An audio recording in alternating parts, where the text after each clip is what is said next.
Branches సంబంధించి ఈరోజు ఇక్కడ మీటింగ్ జరిగింది. ఈ మీటింగ్ లో ముఖ్య ఉద్దేశం అంటే ఇక్కడ పాలకవర్గం ఒక మాట చెప్పారు. ఏమని? బ్యాంకింగ్ రెగ్యులేషన్ యాక్ట్ ప్రకారం 10 సంవత్సరాల నుంచి డైరెక్టర్ ఉండకూడదు. వాస్తవంగా వీళ్ళు ఆగస్టు 1కి వీళ్ళది పీరియడ్ అయిపోయింది. Banking regulation act RBI guidelines ప్రకారం వీళ్ళు యాక్ట్ అయిపోయింది. కానీ వీళ్ళు జరిపిస్తున్న మీటింగ్స్ అయితే ఏమి, ఇంకోటి అయితే ఏమి, ఏది కూడా రెజల్యూషన్ పాస్ చేయకూడదు ఆర్బీఐ గైడ్లైన్స్ ప్రకారం. నేనైనా ఇంకోరైనా పాలకవర్గమైనా బ్యాంకింగ్ స్టాఫ్ అయినా ఇంకోరైనా కూడా ఏదైనా ఆర్బీఐ గైడ్లైన్స్ ప్రకారము CCRCS అప్రూవల్ ప్రకారం జరపాలి.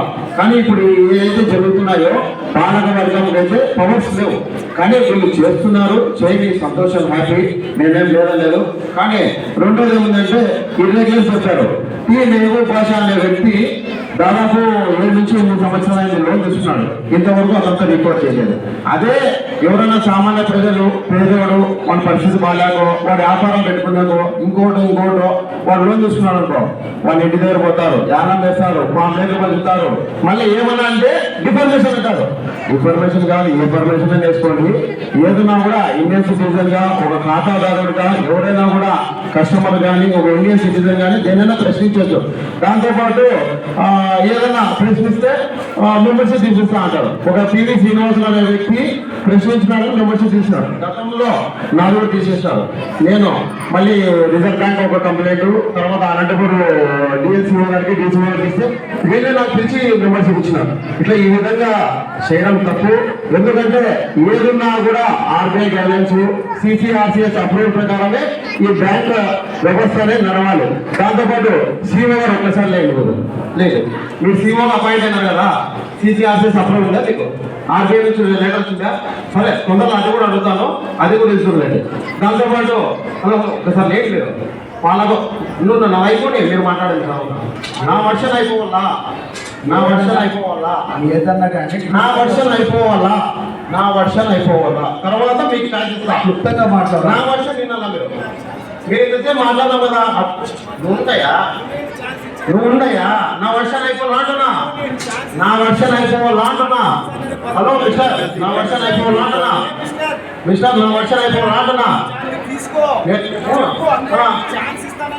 మాట్లాడడం తప్పు లేదు, నేను దుబారా మాట్లాడతావు. ఉన్నాయా ఒక నిమిషము మాట్లాడే టైం ఇవ్వయా, ఒక నిమిషం ఉండండి. హలో ఇదే కాంట్రవర్సీ మాట్లాడుతున్నా. సరే, నా స్ఫూర్తి వినండి అయ్యా మీరు. హలో మిస్టర్, నా స్ఫూర్తి వినండి. సరే చెప్తున్నా. ఇప్పుడు పాలకవర్గం 10 years బ్యాంక్ రెగ్యులేషన్ యాక్ట్ ప్రకారము ఉండకూడదని చెప్పి జీవో వచ్చిందో రాలేదా? ఇప్పుడు వచ్చింది చూడండి. హలో చెప్పు ఎవిడెన్స్ ప్రకారం ఇస్తున్నా. ఇందాక పాలకవర్గం కూడా మాట చెప్పారు. అవును, నేను ఆఫీసర్తో మాట్లాడుతున్నా. ఆఫీసర్తో మాట్లాడుతున్నా. నేను ఉందండి, ఆల్రెడీ ఇచ్చానండి. సీఓ గారు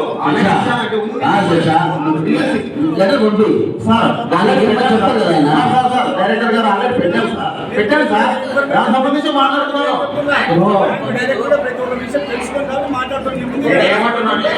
పాలకవర్గానికి 5 ఏళ్ళ పీరియడ్. నేను ఏమంటున్నా, ఆయన 6 years సర్వీస్ ఆయన చెప్తున్నా నేను. ఎందుకంటే బ్యాంక్ లో ప్రతిదీ ఆథరైజ్ కానీ ఏదన్నా పవర్ ఉన్నా సీఓకే పవర్స్. సీఓ కాదు ఎందుకు నేను పాలకవర్గం ఇంకా ఉంది. ఇప్పుడు బ్యాంక్ రెగ్యులేషన్ యాక్ట్ ప్రకారము 10 years మించిన డైరెక్టర్స్ ఎవరు కూడా ఉండకూడదని జీవో వచ్చింది. నువ్వు చెప్పే అది నేను చెప్తాను. క్లారిఫికేషన్ ఏమన్నా నువ్వు చెప్పే మీకు అడిగే క్వశ్చన్ ఆయన అడిగేది నేను ఎలక్షన్ పెట్టి ఎలక్షన్ ఆఫీసర్ తర్వాత మీరు ఆయన అండర్లో పనిచేయాలి. ప్రిసైడ్ చేసేది నేను. తెలుసుకో డిసైడ్ నీ పవర్ లేదయ్యా, నీ పవర్ లేదా దీంట్లో ఉంది. వచ్చింది కోర్టు మీద కోట్ల ఇదైనా తెలుసుకో. నేను కోర్టు కాదా, కోర్టు అలాగే డిక్లేర్ అయిపోయింది, నీకు లేదని పాలకవర్గం లేదని డిక్లేర్ అయిపోయిందా మీది? గుత్తి బ్యాంకు సంబంధం కాదు, ఇండియా బ్యాంకు హలో హలో అందరు దిగిపోయినారా మీరు తప్ప?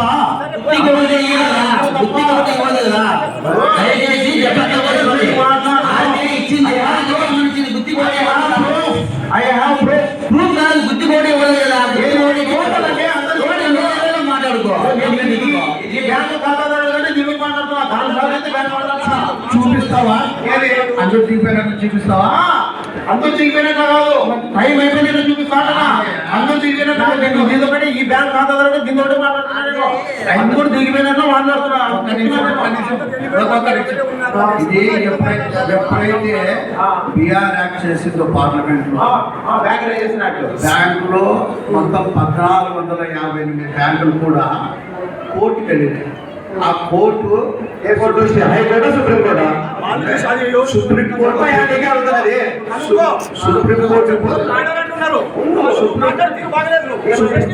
ప్రశ్నించు మాట్లాడు, తీరు బాగలేదు. మాట్లాడు అయ్యా ప్రాసెస్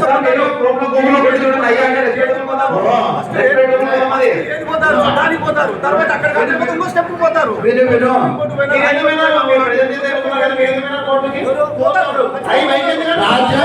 రాజ్యాంగం కల్పించిన హక్కు రాజ్యాంగం ఏమిచ్చింది? రాజ్యాంగము గెలిచిన ప్రతి ఒక్క ఏదన్నా రిప్రజెంటేటివ్ 5 సంవత్సరాలను ఇచ్చింది. మధ్యలో పోవాలని చెప్పడానికి ప్రకారము 10 సంవత్సరాలు దాటిన మెంబర్ ఎవరైనా కూడా ఉండకూడదని చెప్పి ఆర్బీఐ గైడ్లైన్స్ ప్రకారం డేట్ కూడా చూడండి, డేట్ కూడా ఉంది, డేట్ కూడా తిన్నా ఈ బాడీ గుత్తి బాడీ ఏ సంవత్సరంలో ఎన్నికలు జరిగినాయి, మాకు ఏ సంవత్సరంలో మేము వచ్చినాం చెప్పు. ఇప్పుడు ఈ బాడీ 24 వచ్చినా, సారీ 23 వచ్చినా, 23 వచ్చినా, అంటే ఎన్ని సంవత్సరాలు మాకు ఉండేది? 5 ఏళ్ళు. మేము ఎన్నుకోబడిన ఇది నా కోటి గుత్తి కోటి కాదు, భారతదేశంలో ఉండే కోఆపరేటివ్ బ్యాంక్స్ అంతా ఈ బిఆర్ యాక్ట్ లో వాళ్ళు అమలు చేసేసుకొని ఇచ్చినారు. ఇచ్చిన తర్వాత మేము మాకు ఇంకా పీరియడ్ ఉంది, పీరియడ్ అయిపోయిన తర్వాత తీసుకుంటాం రకరకాలుగా. ఒకటి పోయినారు, మేము ఒకటి పోయింటాం, ఇంకోటి పోయింటే ప్రతి ఒక్కటి అప్లికేబుల్ కావాలా అని చెప్పేసి పోయినాం మేము. అది నిర్ణయం తీసుకుని వాళ్ళు ఇచ్చినారు, అంతవరకే. ఇంతవరకు నువ్వు అంటున్నావు మాకైతే తెలియదు, మేము పోలేదు. మా గుత్తి మేము పోలేదు, మేము పోము.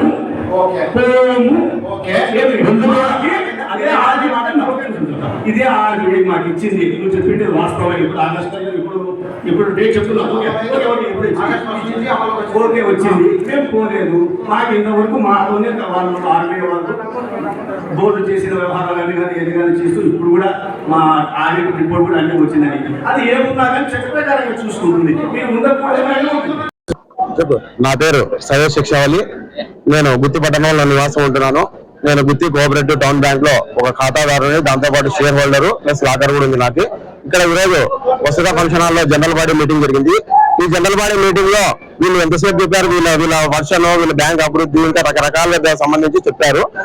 తర్వాత ఎవరైనా ఖాతాదారులు ఏదైనా సలహా సూచనలు ఏదైనా సమస్యలు ఉంటే చెప్పండి అని చెప్పారు. చెప్పిన తర్వాత నేను కొన్ని విషయాలపై ఇక్కడ పాలకవర్గాన్ని అడుగుతున్నాను.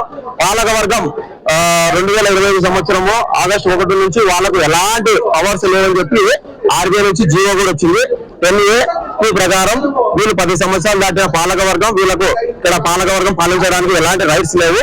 దాంతో పాటు ఇక్కడ మన స్టాఫ్స్ కూడా జాబ్స్ ఇస్తున్నారు. వీళ్ళు మామూలుగా అంటే ఒక బ్యాంక్ ఎంప్లాయీ జాబ్ కావాలంటే డిగ్రీ అయిపోయిన బీఎస్సీ కంప్యూటర్స్ ఉండాలా, 10th క్లాస్ ఇంటర్ చదివిన వాళ్ళకి కూడా ఎలాంటి నోటిఫికేషన్ ఇవ్వకుండా, ఎలాంటి పేపర్ స్టేట్మెంట్ ఇవ్వకుండా, ఇంటర్వ్యూ ఇవ్వకుండా డైరెక్ట్ చేస్తున్నారు. దాంతో పాటు వీళ్ళు బ్యాంకు జాబ్స్ ఇచ్చిన తర్వాత ఆర్బీఐ అప్రూవల్ ఉండాలి. CCRCS అంటే కోఆపరేటివ్ సొసైటీకి పెద్ద ఆయన, ఈక్వల్ టు ప్రిన్సిపల్ సెక్రటరీ హోదా ఆయనది. ఆయన అప్రూవల్ తో వీళ్ళు జాబ్స్ ఏదైనా కానీ ఈ జాబ్స్ ఇవ్వాలి. వీళ్ళు అది దాన్ని కూడా పాటించడం లేదు. ఎవరో ఒక వ్యక్తి మన కర్ణం స్ట్రీట్ లో ఈ మహబూబ్ బాషా అనే వ్యక్తి ఒక లోన్ తీసుకున్నాడు. దాదాపు 7 నుంచి 8 సంవత్సరాలు అయింది. ఇంతవరకు అతను లోన్ రికవర్ చేయలేదు. ఎవరో పేదలు వ్యాపార రీత్యానో ఆరోగ్యపరంగా ఏదో ఇంకో పరంగానో లోన్లు తీసుకుంటారు. అలాంటి వాళ్ళు లోన్లు కట్టకపోతే 6 నెలలు 8 నెలలకు ఇళ్ళ దగ్గర పోయేది, ఫైన్ వేసేది, దండోరా కొట్టించేది, పాంప్లెట్లు పంచేది. మళ్ళీ ఏమన్నా కట్టుకోలేని అవకాశం ఏమంటే టైం ఇవ్వాలి. సర్ఫెక్స్ యాక్ట్ అంటారు. సర్ఫెక్స్ యాక్ట్ నాకు తెలుసు. సర్ఫెక్స్ యాక్ట్ అంటే బ్యాంకు ఏదైతే బ్యాంక్ ఇస్తుందో వాళ్ళకి వేలం వేసుకోవడానికి పవర్స్ ఉన్నాయి. కానీ లేదంటే సర్ఫెక్స్ యాక్ట్ ని తప్పు పట్టడం లేదు. కానీ బ్యాంకు రెగ్యులేషన్ యాక్ట్ ప్రకారం వీళ్ళు పాలక వర్గం ఉండకూడదు. దాదాపు ఆగస్టు 1, 2020 సంవత్సరం నుంచి వీళ్ళు ఉండకూడదు పాలక వర్గంలో అని గవర్నమెంట్ నుంచి కూడా వచ్చింది. కానీ దీన్ని కూడా వీళ్ళు ఫాలో కాకుండా వీళ్ళు రెజల్యూషన్ పాస్ చేసుకుంటే ఇవన్నీ చేస్తున్నారు. ఈ విధంగా ఏదైనా ప్రశ్నిస్తే డిఫర్మేషన్ అంటారు. నేను చెప్తున్నా, నా పేరు సయ్యద్ షేక్ షావలి. డిఫర్మేషన్ గా ఏ ఫర్మేషన్ వేసుకొని నేను ఏదన్నా ఉన్నా ఎవిడెన్స్ పెట్టుకుని మాట్లాడతాను. ఒకవేళ ఎవిడెన్స్ లేకపోయినా కూడా నేను యాజ్ ఎ ఖాతాదారుడిగా అండ్ సిటిజన్ గా నేను దేన్నైనా ప్రశ్నించే రైట్స్ ఉంటాయి. దాంతో పాటు వీళ్ళు ఏదైతే మీటింగ్ చేసి రెజల్యూషన్ పాస్ చేస్తున్నారో ఈ రెజల్యూషన్ ఏది కూడా అమలు కాదు. కానీ వీళ్ళు ప్రశ్నించే గొంతు లేక, జనాల్లో అవగాహన లేక, జనాలు ఇలా మబ్బు పెట్టి ఈ విధంగా చేస్తున్నారు. ఈ విధంగా చేయడం ఎంత మాత్రం సమానమని చెప్పి నేను మీడియా ముఖంగా ప్రశ్నిస్తున్నాను. దాంతో పాటు ఈ బ్యాంకులో ఏది జరిగినా కూడా, ఏది ఉన్నా కూడా, ₹1 ఖర్చు పెట్టినా, ₹1 వచ్చినా కూడా ప్రజల డబ్బులే. ప్రజల డబ్బుల్ని దుర్వినియోగం చేయకూడదు. ఒకటి, ప్రజలతో మమేకం అంటున్నారు, సంతోషం. ప్రజలతో మమేకం ఉన్నారో ఇంకోటి పక్కన పెడితే ఏదున్నా కూడా మన CEO గారు ఉన్నారు. CEO గారు కూడా అపాయింట్ అయ్యారు కదా CCRCS అప్రూవల్ లేడానికి. గతంలో ఉన్న మహేష్ అని ఉన్నారు ఆ వ్యక్తి కింద లేదో నాకు తెలియదు. కానీ ఈయన షరీఫ్ గారు రీసెంట్ గా అపాయింట్ అయ్యారు. ఆయన కూడా CCRCS అప్రూవల్ లేదు. దాంతో పాటు క్యాషియర్, క్లర్క్, అటెండర్, ప్యూన్ అంటున్నారు. వాళ్ళకు కూడా ఎలాంటి RBI నుంచి అపాయింట్మెంట్ కూడా రాలేదు. వీళ్ళు బ్యాంకులో ఎలా ఇంటర్వ్యూ చేస్తున్నారు కానీ వీళ్ళు లోపల వీళ్ళన్నీ చేస్తున్నారు. కాబట్టి ఈ విధంగా చేస్తున్నారు. వెంటనే సంబంధిత అధికారులు జిల్లా స్థాయి అయితే, రాష్ట్ర స్థాయి అయితే, RBI వాళ్ళు అయితే వెంటనే వీటిపై చర్యలు తీసుకొని ఈ పాలక వర్గాన్ని రద్దు చేసి బ్యాంకుని హ్యాండ్ ఓవర్ చేసుకొని బ్యాంకుని అభివృద్ధి బాటలో ముందుకు తీసుకోవాలని చెప్పి ఈ సభాముఖంగా కోరుతున్నాను. Thank you.